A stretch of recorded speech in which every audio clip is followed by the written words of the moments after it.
Hello! In this video, I will show you how to approve and reject an invoice.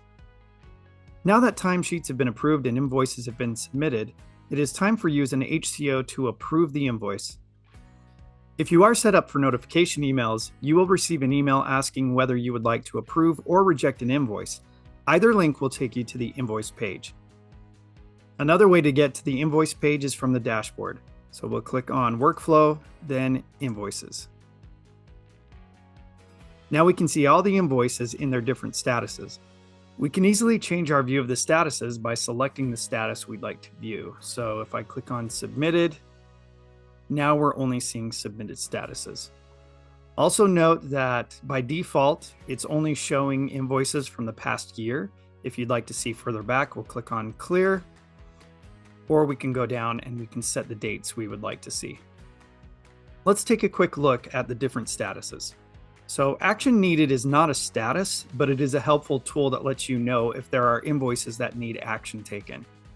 We have approved, approved and consolidated. This means the site has approved the invoice for corporate approval. Canceled, paid. One that you'll see is pending LM approval.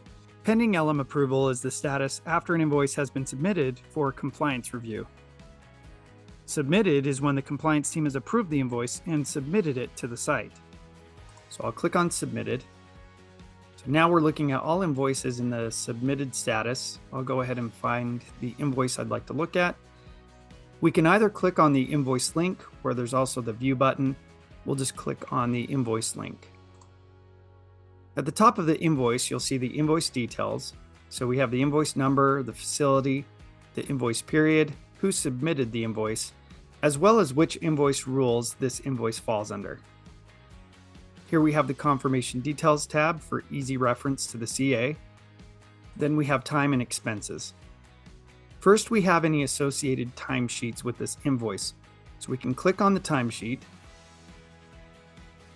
and this will open up in a new window so we can review the hours submitted for each day.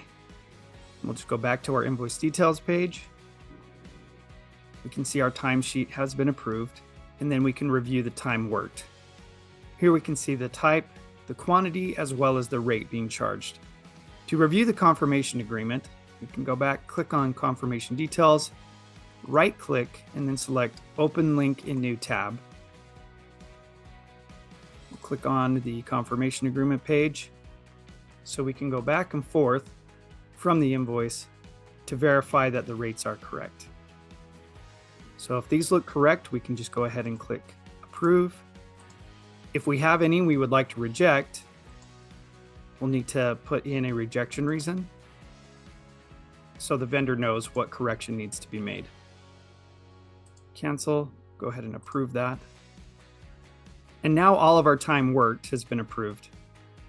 Below that, we have the associated exceptions. This is if you have any expense exceptions. And then finally at the bottom, we have expenses.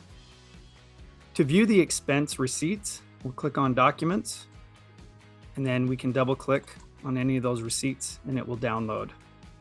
Once we have confirmed the invoices look correct, we can go ahead and either approve or reject. Once again, we'll need to give a rejection reason. One thing to note for convenience, there is an Approve All or Reject All button at the bottom when you start your invoice, if you are certain that all things are either correct or incorrect. Now that we have either approved or rejected each item on the invoice, you can click Save.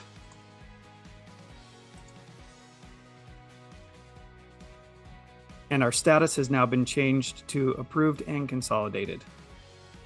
I hope this information has been helpful. If you have any questions, please reach out to our 24/7 live chat team or email support@locumsmart.net. Thank you and have a great day.